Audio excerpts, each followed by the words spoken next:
देवा। तो आज की भगवत गीता क्लास में सभी भक्तों का स्वागत है। तो आज हम भागवतम के छठा कैंटो का 8वां अध्याय पढ़ेंगे, जिसका नाम क्या है, नारायण कवच। तो छठे स्कंद के 8वें अध्याय पर हम चर्चा करेंगे, और इस चर्चा के दौरान अगर मुझसे कोई त्रुटि हो तो मुझे क्षमा कीजिएगा। इसमें ज्यादा कुछ एक्सप्लेन के लिए था नहीं, तो मैं जैसा भी तैयार की हूँ उसमें कोई त्रुटि हुई होगी तो मुझे माफ कीजिएगा। तो हम पहले रिकैप करेंगे पिछले जो सत्र हुए हैं अध्याय 7 का। तो इसमें क्वेश्चन है कि वैसे सबने मैं आशा करती हूँ कि सबने पढ़ा होगा, इसको रीडिंग कर लिया होगा अध्याय 8 का। तो 7 से क्वेश्चन है कि जो विश्वरूप थे वो किनके पुत्र थे। कोई भी भक्त इसका आंसर कर सकते हैं। वर्षिका के नाम से थे। किसने नमस्कार। बता। हरि बोल। जी प्रभु जी, थैंक यू। तो पिछले सत्र में हमने क्या देखा कि इस नारायण कवच की संरचना जो है त्वष्टा के पुत्र किसने किया, विश्वरूप ने की। तो गत सत्र में हमने देखा कि इंद्र के द्वारा जो किया गया अपमान के कारण जो है उनके गुरु जो थे बृहस्पति, जो कि स्वर्ग से पलायन कर जाते हैं, और देवता द्वारा बहुत खोजबीन करने पर भी उनका कोई अता पता नहीं मिलता है। तो देवता गण जो है क्या होते हैं, चिंतित होकर के अपने परम पिता जो है, हमारा परम पिता कौन है, परमेश्वर भगवान कृष्ण विष्णु। तो परम पिता जो है ब्रह्मा, नहीं, परम पिता इसमें ब्रह्मा जी को बता दिया गया है कि परम पिता हमारा कौन है, ब्रह्मा जी।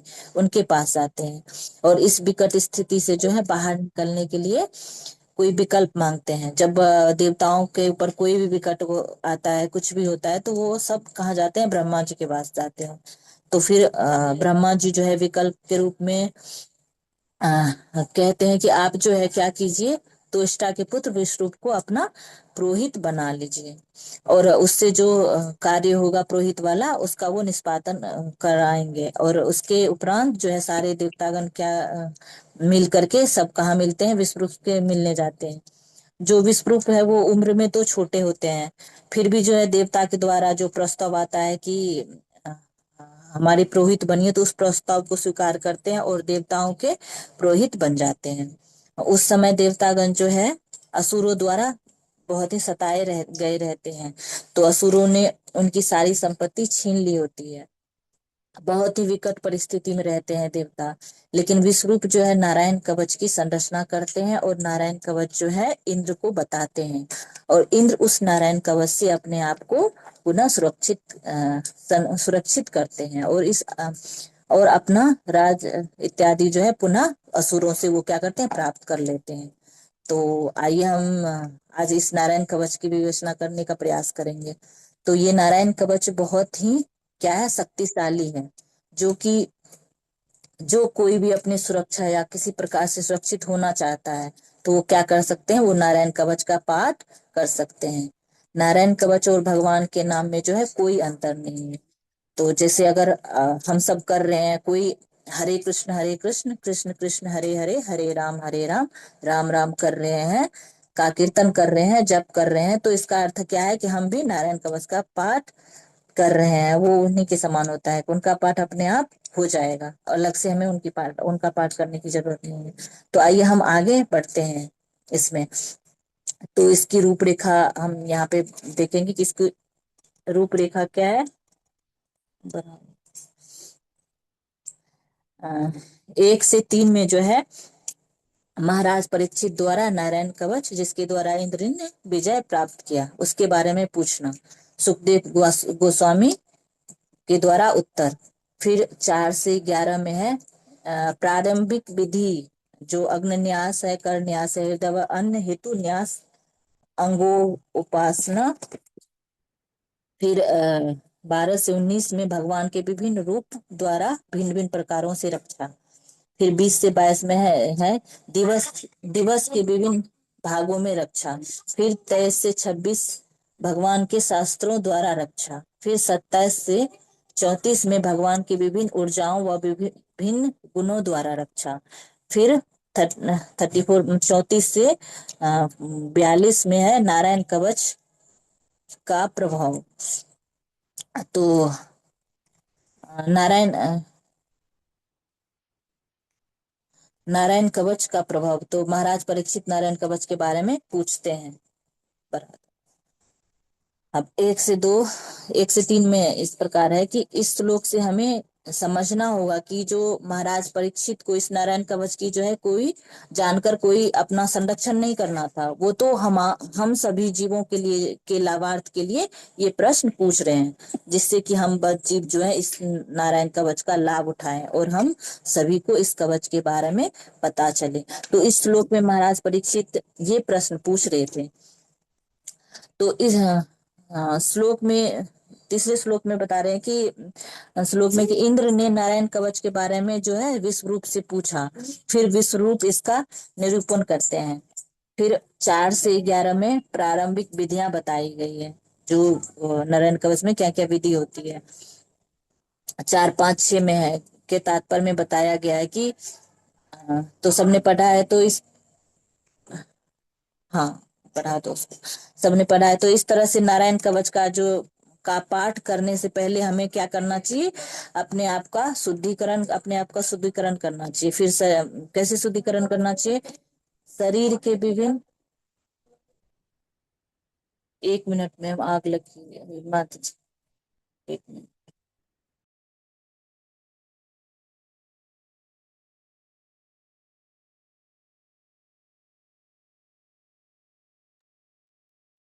और मैं क्षमा चाहूंगी, यहाँ ना पार्क में भी आग लग गई थी, तो इसलिए मैं वो हो गया सॉर्ट आउट।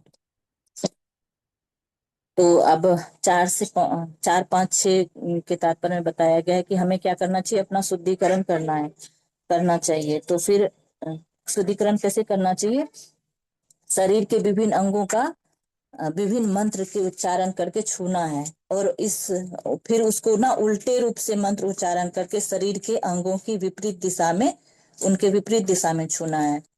जो मंत्र होगा पहले सीधा छूना, फिर उसी को विपरीत दिशा में छूना है।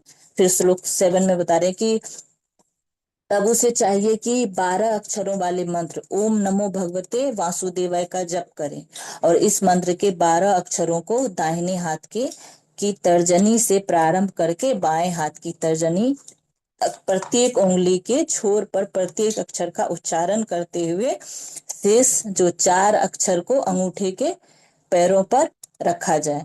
तो इस तरह से अलग अलग अंगूठों पर उंगली के नखों पर हमें ओम नमो भगवते वासुदेवाय का उच्चारण करना है। फिर 8, 9 में बताया है कि उसे जो 6 अक्षरों वाले मंत्र जो है ओम वैष्णवे नमः जपना चाहिए। ओम को जो है अपने हृदय पर, वी को 8 से 9 वाला स्लाइड करो,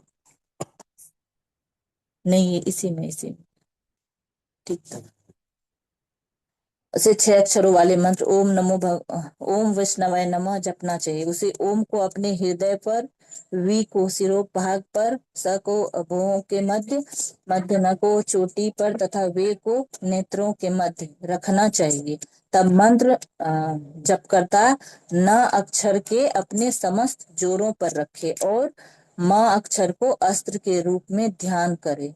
इस प्रकार वह साक्षात मंत्र हो जाएगा। तब उसे चाहिए कि वह अंतिम शब्द म में विसर्ग लगाकर मह अस्त्राय फट इस मंत्र का जप पूर्व दिशा में प्रारंभ करके सभी दिशाओं में करे। इस, इस तरह सभी दिशा सुरक्षा कवच से बन जाएगा। फिर 11 में बता रहे हैं कि इस प्रकार जप करने के बाद 6 ऐश्वर्य से युक्त तथा ध्यातव्य पूर्ण पुरुषोत्तम के साथ अपने आप को गुण की दृष्टि से तदाकार समझ सकते हैं। तब निम्नलिखित नारायण कवच अर्थात भगवान नारायण की सुरक्षा स्तुति का जप करें। फिर अब 12 से 19 में बता रहे हैं, में है भगवान के विभिन्न रूपों द्वारा रक्षा, कि भगवान के विभिन्न रूप द्वारा रक्षा बता रहे। तो फिर 12 श्लोक में बता रहे कि भगवान से जो कि गरुड़ पर आसीन है, अष्ट भुजाओं से युक्त है, शंख चक्र गदा पद्म सब धारण किए हुए हैं, ऐसे पूर्ण पुरुषोत्तम भगवान अब हमारी रक्षा करे, ऐसी प्रार्थना हमें जो है भगवान से करनी चाहिए। इसमें कर रहे हैं। फिर 13 में बता रहे हैं कि जल थल और आकाश में भगवान से रक्षा करने की हमें भगवान विष्णु से प्रार्थना करनी चाहिए। फिर 14 में बता रहे कि हिरण्यकशिपु को नरसिंह देव ने मारा था, और भगवान की जो चिंगार है इतनी खतरनाक थी कि जो भी गर्भवती राक्षसी स्त्रियां थी उन उसका भी क्या हो गया था, गर्भपात हो गया। तो ऐसे नरसिंह देव क्या करे, हमें जंगल और युद्ध भूमि जैसे विकट स्थानों में भगवान नरसिंह देव हमारी रक्षा करें। 15 श्लोक में बता रहे हैं कि अ, क्या करे कि भगवान बराह से दुष्टों से बराह बराह दुष्टों से रक्षा करने की कामना की जा रही है। भगवान बराह से जो है दुष्टों से रक्षा करने की कामना की जा रही है। परशुराम भगवान से पर्वतों पर रक्षा करने की कामना की जा रही है। और भगवान श्री रामचंद्र जी से जब प्रदेश जाए तो प्रदेश में भगवान रामचंद्र जी से रक्षा करने की कामना की जा रही है। श्लोक 15 में। अब 16 में क्या कह रहे हैं कि भगवान नारायण रक्षा करने की कामना कर रहे हैं कि नर से गर्भ से बचाने के लिए कामना कर रहे हैं। भक्ति योग के पथ से न गिरने के लिए दात्रय से कामना कर रहे हैं। और सकाम कर्म के बंधन से मुक्ति के लिए किससे कर रहे हैं, भगवान कपिल देव से कामना की जा रही है। इसमें एक क्वेश्चन है कि जो इसमें आगे बताया जा रहा है कि जो नारद मुनि है उनसे ना श्री विग्रह की पूजा करने की कामना की जा रही है। तो इसमें क्वेश्चन है कि ये नारद मुनि से श्री विग्रह के लिए क्यों प्रार्थना की जा रही है, कोई वक्त बता सकते हैं?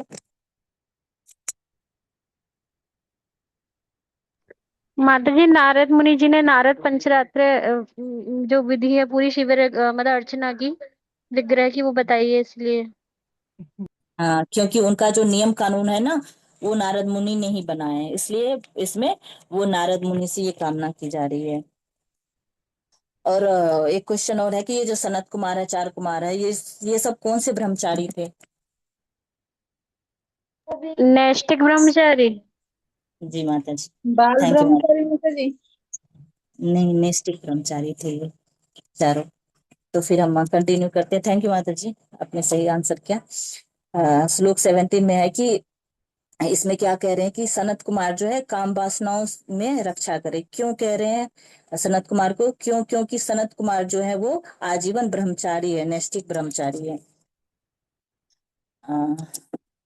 तो हैग्रीव जो है वो है वो अक्षर को कोई शुभ कार्य कर रहे तो कोई बाधा ना आए, इसलिए वो हैग्रीव से प्रार्थना कर रहे हैं। और श्री विग्रह की अर्चना करने के लिए जैसे मैंने बताया कि नारद मुनि से प्रार्थना कर रहे हैं। क्योंकि श्री विग्रह आराधना हेतु जो नियम कानून है वो नारद मुनि ने बनाए हैं। तो नारद मुनि से पंचरात्रि और भगवान की कामना कर रहे हैं। फिर भगवान के सबसे उन्नत भक्त है नारद मुनि, और भगवान नरकलोक जाने से कूर्म अवतार के रूप में हमारी रक्षा करें। कूर्म अवतार से नरकलोक में जाने से रक्षा की मांग कर रहे हैं, फिर प्रार्थना कर रहे हैं। फिर 18 श्लोक में बता रहे हैं कि जो धन्वंतरी है जो है वो वेद के रूप में हमारी रक्षा करे। तो वेद क्या करे, कोई अवांछित खाद्य पदार्थ जो पदार्थ से दूर रखे। तो हम जो बीमार पड़ते हैं, क्यों पड़ते हैं, शरीर बीमार ना पड़े, और हम बीमार जो पड़ते हैं तो वो क्या अवांछित चीजों को खाने के कारण और बाह्य रूप से इंद्रियों को वश में करने के लिए जो है भगवान ऋषभ देव जो है रक्षा करें। तो हम जो बीमार पड़ते हैं अवांछित चीजों खाने से बीमार पड़ते हैं, तो इसलिए इसमें ये प्रार्थना की जा रही है कि जो धनवंतरी है हमें इस खाद्य पदार्थ से दूर रखे ताकि हम ना खाए ना बीमार पड़े। तो इसमें इससे रक्षा करने की कामना की जा रही है। फिर आगे बता रहे हैं कि अपने इंद्रियों को बस में करने के लिए भगवान ऋषभ देव जो है इंद्रियों को रक्षा करे। क्यों करे ऋषभ देव को? सबको पता ही होगा, पिछले कैंटो में हमने पढ़ा था कि ऋषभ देव जो है क्या बन गए थे, अब दूत की तरह उन्होंने सारे इंद्रियों को कंट्रोल कर रखा था। तो इसलिए इसमें यही बता रहे हैं कि अपने इंद्रियों को जो है अवधूत के रूप में उन्होंने अपने आप को प्रकट किया और उन्होंने इंद्रियों पर विजय प्राप्त की। और अब तो इसलिए उनसे प्रार्थना की जा रही है कि आप इसमें हमारी रक्षा करें। और यह अपयश और हानि से भगवान यज्ञ मुझे बचाए, और बलराम जी जो है वो ईर्ष्यालु लोगों से रक्षा करें। श्लोक 19 में बता रहे हैं कि जो वैदिक ज्ञान की अविद्या से कौन रक्षा करे। वैदिक ज्ञान किसके द्वारा हमें मिलती है? व्यासदेव। तो व्यासदेव मेरी रक्षा करे। व्यासदेव ने सारे शास्त्रों का संकलन किया है, तो व्यासदेव की कृपा से जो है हम अज्ञान के अंधकार से दूर हो सकते हैं। तो इसलिए इसमें इस अज्ञान के लिए व्यासदेव से रक्षा की मांग प्रार्थना की जा रही है। और वेद विरुद्ध जो कार्य है, पाषंड है जो कार्य, उससे भगवान बुद्ध हमारी रक्षा करे। और कपिल कलिकाल में जो भी कलमश है उससे भगवान कल की हमारी रक्षा करे।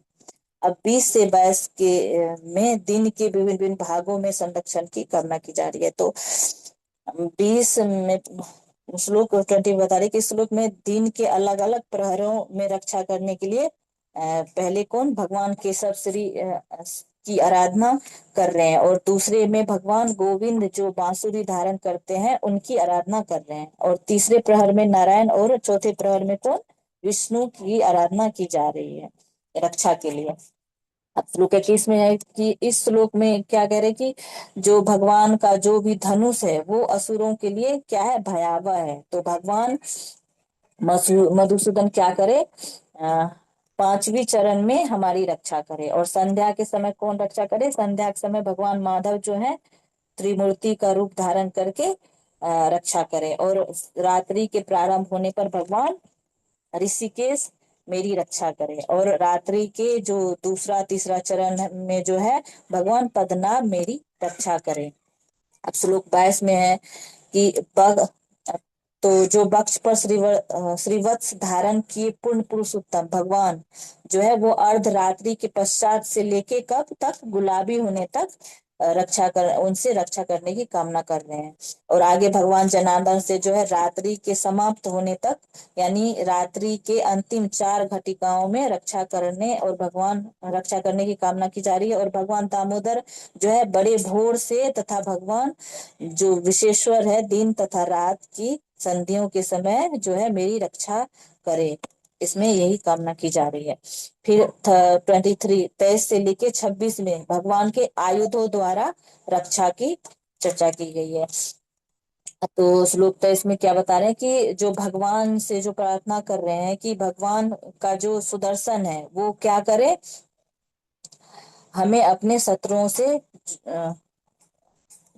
से बचाए। जो शत्रु हमें नष्ट करने में लगे हुए हैं, ऐसे शत्रुओं से जो हमारा संरक्षण भगवान का सुदर्शन चक्र करे। तो 24 श्लोक में बता रहे हैं कि कि भगवान का जो गदा है उससे प्रार्थना की जा रही है कि जो नाना प्रकार के अवांछित तत्व है उनको ये जो गदा जो है चूर चूर कर दे, जिससे कि हम जो है सुरक्षित रह सके। जो ये श्लोक है 25, इसमें इस श्लोक में माता आया है। तो माता जो ये है वो माँ वाली माता नहीं है। इसमें ये बता रहे कि यहाँ पर जो माता कोई माँ नहीं है, ये पिशाच की एक श्रेणी है, राक्षसों की एक श्रेणी है। तो ये जो है चुड़ैल भूत पिशाच है, ये सब कोई मेरे निकट ना आ पाए। इनको ऐसी ध्वनि उत्पन्न कीजिए जो कि उनका हृदय क्या हो? कांप जाए और तुरंत वहां से भाग निकले। फिर बता रहे आगे कि यहाँ पर क्या कह रहे कि तुम जो को सैनिकों को जो तलवार से है खंड खंड कर दो, जो मेरे दुश्मन है उनका नाश कर दो। तो जो भी पापी लोग हैं उनको मतलब उनके जो है आंख निकाल लो, जिससे कि वो मेरी तरफ आंख ना उठा पाए। भक्त के लिए इसमें बता रहे जैसे आयुध से रक्षा की बात की जा रही है, तो इसमें भक्तों के लिए भगवान जो है क्या है? उनका संरक्षण देने के लिए जो है तत्पर रहते हैं। तो हमें समझना होगा कि भगवान का जो भक्त है वो भक्त वत्सल है, और भगवान भक्त वत्सल, और भगवान का आयुध जो है भक्तों का संरक्षण करने के लिए करने के लिए रहते हैं। इसमें एक ज्वलंत उदाहरण भी है, कोई वक्त बता सकते हैं? क्वेश्चन है कि कोई वक्त बता सकते हैं भागवतम के कौन नवम नवम कैंटो में है? मैं बता भी देती हूँ कैंटो का नाम। वैसे आप, हम तो अभी नवम पे नहीं गए, नौ पे नहीं गए, बट हमें सबको ये स्टोरी पता है, जिसमें भगवान का जो आयुध है वो एक भक्त की रक्षा करते हैं। सुदर्शन चक्र। हाँ, हाँ, तो किसकी रक्षा किया था? वो जब वो दुर्वासा ऋषि ने उनको वो किया था, तो फिर जो वो कर रहे थे हाँ, अम्बरीश महाराज, अमरीश अम्बरीश महाराज। महाराज की रक्षा की महाराज थी। की रक्षा की। हाँ, तो उसमें जो भगवान, जब महाराज अम्बरीश को दुर्वासा मुनि ने मारने के लिए एक राक्षस उत्पन्न किया, तो महाराज अम्बरीश ने क्या किया? प्रतिकार नहीं किया। हाथ जोड़ कर जो है क्या करने लगे? स्मरण करने लगे, और भगवान का सुदर्शन चक्र स्वयं वहां पर उपस्थित हो गया और उस दुर्वासा मुनि को मारने के लिए जो है उद्धत हो गया। तो आगे स्टोरी तो सबको पता ही है। तो वो सबके पास जाते हैं, फिर भी कोई उनकी मदद नहीं करते हैं, भक्ति करते हैं। तो इसमें यही बताया गया कि किस तरह भगवान के जो आयुध है वो भी भक्तों की रक्षा करते हैं। तो इसलिए इसमें उनके हर आयुध से, हर रूप से रक्षा की कामना की जा रही है। तो इस तरह से भगवान जो है भक्तों का सदैव रक्षा करते हैं। भगवत गीता में कुंती पुत्र अर्जुन से इसलिए उद्बोधन करने के लिए कहा कि इसमें एक श्लोका में आया है कि कौन्तेय प्रतिजानाहि नमो भक्त्या प्रणश्यति, कि हे कुंती पुत्र, तुम इसकी घोषणा करो कि मेरे भक्तों का कभी नाश नहीं होता है। फिर 27 में से 34 में भगवान की विभिन्न शक्तियों एवं गुणों द्वारा रक्षा की कामना कर रहे हैं। तो 27 और 28 में क्या कह रहे हैं कि इस श्लोक में बाकी सारी चीज चीज जो कि अशुभ है, अशुभ पशु पशु पक्षी बिच्छू, इन सारी चीजों से जो, जब हम भगवान के नाम का कीर्तन करते हैं तो हरे हरे कृष्ण कृष्ण कृष्ण हरे हरे, हरे राम राम राम हरे हरे, तो स्वयं हमारा संरक्षण हो जाता है। तो इस तरह से बाकी सारी चीजों से जो से भगवान का नाम और कीर्तन से हम अपनी रक्षा करने की कामना कर रहे हैं। तो इस नारायण कवच में इन सब की कामना की जा रही है।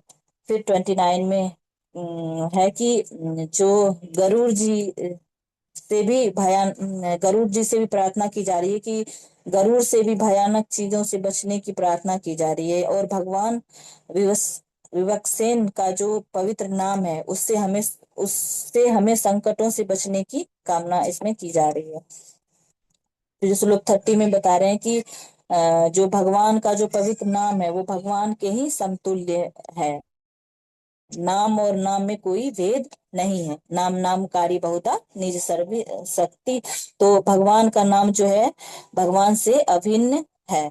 तो भगवान का रूप, भगवान का वाहन तथा भगवान का आयुध और उनके पार्षद जो है सभी